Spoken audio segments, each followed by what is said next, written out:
नमस्कार मंडळी, शुभ नवरात्री. सॅम्स किचन मध्ये तुमचं सगळ्यांचं खूप खूप स्वागत आहे. मंडळी, बरेच जण आहेत ना, सप्तमी किंवा अष्टमी किंवा नवमी या तिन्ही दिवसांपैकी एक दिवस आहे ना देवीला कडाकण्यांचा नैवेद्य दाखवतात. काही ठिकाणी माळ सुद्धा करून वाहतात. तर यासाठी आज आपण आहे ना कडाकण्यांची रेसिपी दाखवणार आहेत. मैदा किंवा साखर न वापरता पौष्टिक छान पैकी आहे ना गुळाच्या कडाकण्या दाखवणार आहोत आपण. 3, 2, 1. नवरात्र विशेष कडाकण्या करण्यासाठी आपण एक पातेलं ठेवलंय गॅसवर. गॅस आता ऑन केलेला नाही. आधी एक गोष्ट करायची, ती म्हणजे 1 वाटी आपण आहे ना इथे गूळ घेतलेला आहे, छान असा बारीक चिरून घेतलाय. गूळ भिजेल एवढंच पाणी टाकायचंय, जास्त पाणी टाकायचं नाहीये. हे बघा, तुम्हाला दाखवते. हे बघा, गूळ भिजेल एवढंच पाणी घातलेलं आहे आपण. आता काय करायचं, गॅस ऑन करूया. आता आपण काय करूयात की सतत आहे ना असं हलवत राहायचं, म्हणजे काय होतं की गुळाचे खडे विरघळतात.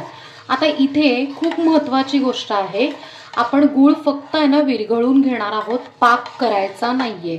एकदा गूळ विरघळला की मग गॅस बंद करायचा आणि गुळाचं पाणी गाळून घ्यायचं. आता अर्थात एक 2 ते 3 मिनिटं लागतात या प्रोसेससाठी. 2 ते 3 मिनिटात त्यांना गूळ छान विरघळलेला आहे, तुम्ही बघू शकताय. अजिबात एकही कुठलाही कण उरलेला नाहीये. आता आपण गॅस बंद करूयात आणि हे जे गुळाचं पाणी आहे ते गार करून मग गाळून घेऊयात. आता कडाकण्याचं पीठ भिजवण्यासाठी आपण या बाउलमध्ये बरोबर आहे ना सेम वाटीने, म्हणजे ज्या वाटीने गूळ घेतला होता त्याच वाटीने आपण कणिक घेतलेली आहे, म्हणजे गव्हाचं पीठ. हे 2 वाट्या आपण गव्हाचं पीठ इथे घेतलेलं आहे.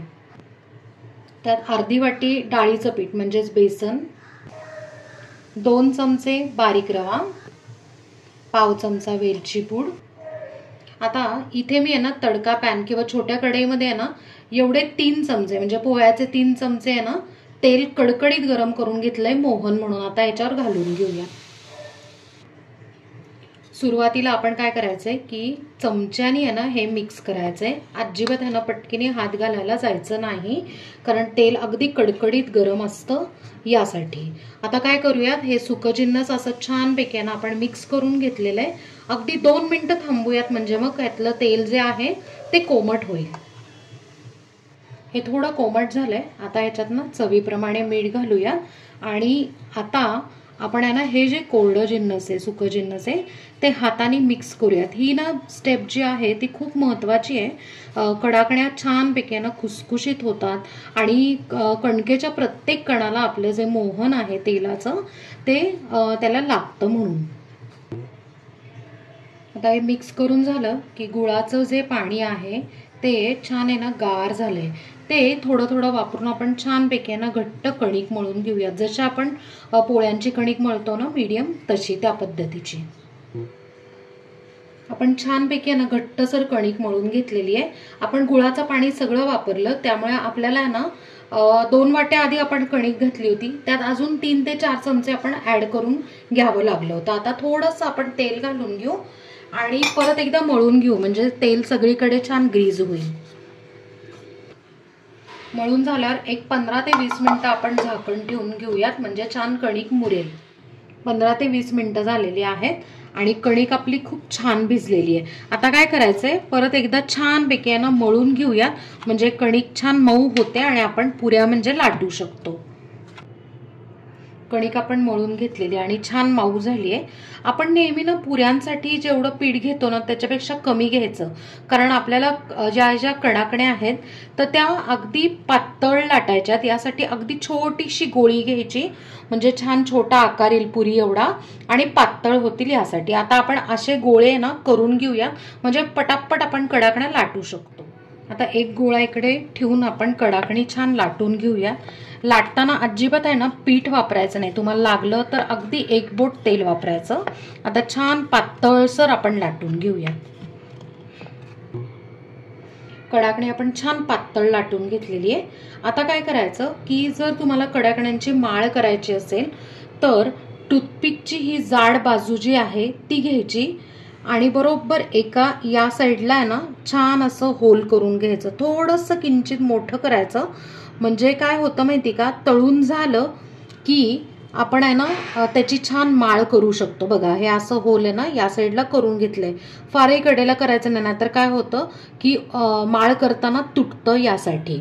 तर अशा पद्धतीने तुम्ही जेवढे पाहिजेत तेवढ्या ना करून घ्यायचे, म्हणजे माळेला तुम्हाला यूज होईल. काही जण 11 करतात, काही जण 21 करतात. त्या पद्धतीने असे या प्रकारचे ना होल करून मग कडाकण्या तळून घ्यायच्यात. कडाकण्या आपण आहे ना अशा लाटून घेतलेल्या आहेत. आता तळायला घेऊया. आपण एका कढईत आहे ना तेल ठेवलेलं आहे गरम करायला. मीडियम गॅस ठेवलेला आहे. आता आपण तेल तापलंय का बघूया. मस्त असे बुडबुडे आलेले आहेत, म्हणजे तेल तापलंय. तेल जास्त तापवायचं अजिबात नाही, नाहीतर काय होतं कडाकण्या जळतात. आता आपण एक एक कडाकणी अशी सोडून घ्यायची आणि सिंगल सिंगल अशी तळायची. लगेच अजिबात हलवायला जायचं नाहीये. गॅस महत्वाचं म्हणजे कमी जास्त असं सारखा करायचा नाही, नाहीतर मग कडाकण्या ना अजिबात आहे ना छान तळल्या जात नाही. आता 30 ते 40 सेकंद झाले की आपण यांना उलटून बघूयात दुसऱ्या साईडनी. बघा रंग किती छान आलेला आहे. आता 30 ते 40 सेकंदाने आपण दुसऱ्या साईडनी पण बघू. येस, रंग मस्त आलेला आहे. आणि आपण आता ही कडाकणी काढून घेऊयात. कडाकणी काढताना काय करायचंय की पापडाचा जो डाव असतो ना तो वापरायचा, म्हणजे मग निथळता येते. आता बाकीच्या पण कडाकण्यात ना अशाच पद्धतीने तळून घेऊया. म्हणजे नवरात्र विशेष नैवेद्य मस्त अशा हलक्या फुलक्या गव्हाच्या पिठाच्या आणि गुळाच्या कुसकुशीत कडाकण्या तयार आहेत. तर मंडळी कशी वाटली तुम्हाला कडाकण्यांची रेसिपी? आहे ना छान, साधी सोपी आहे आणि महत्त्वाचं म्हणजे 15 ते 20 दिवस छान टिकते. आणि मैदा किंवा साखर नाही, त्यामुळे अगदी लहान मुलांपासून ते मोठ्यांपर्यंत कोणीही खाऊ शकतं. इतर वेळेस सुद्धा तुम्ही स्नॅक्सला ना असं करू शकता, घरच्या घरी पौष्टिक कमी वेळातलं. सो नक्की हा प्रसाद करून बघा आणि मला कमेंटमध्ये सांगा. आपल्या चॅनलला सबस्क्राईब करा, लाईक करा, शेअर करा आणि कमेंट करा. आणि बेल आयकन नक्की प्रेस करा नवीन व्हिडिओजच्या नोटिफिकेशनसाठी. थँक्यू.